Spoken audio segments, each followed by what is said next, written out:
one of our early posters asked the simple question. It's even, well, actually, it didn't ask a question. It made the statement. It said, it's even worse in Europe. Yeah.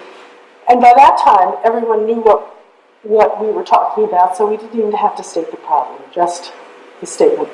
We decided, that was in the late 80s, we decided in 2015 to revisit that issue because we had been asked so many times to come to Europe and do work. We wanted to ask the question, is it still even worse in Europe? So we sent out close to 400 questionnaires to European museums to ask them questions about diversity and to let them answer questions in their own words. So we wanted to do an exhibition about what museums thought about themselves. And what was interesting is that of the 300 that did not answer our questionnaire, we decided they should be in the exhibition as well, and here they are on the floor, where you can walk on them. Where we can walk on them, yes. And so on the wall you see all of the questionnaires as they were filled out.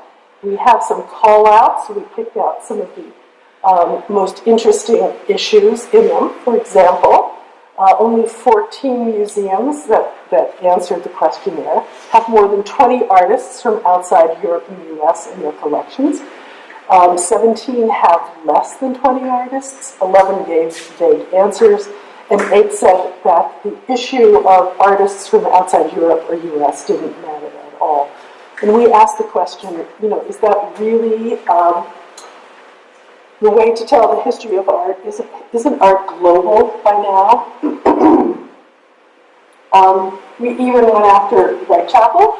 Where in the world is Whitechapel, which was the sponsor of the exhibition, because we didn't want to let them off the hook. And 45% of the artists in group exhibitions from 2011 to 2015 were from outside Europe, but only 13 of the solo shows were artists from outside Europe. So there was a kind of a Eurocentrism that still existed in the museums. And we wanted to end the show with a statement, with a kind of overwhelming statement.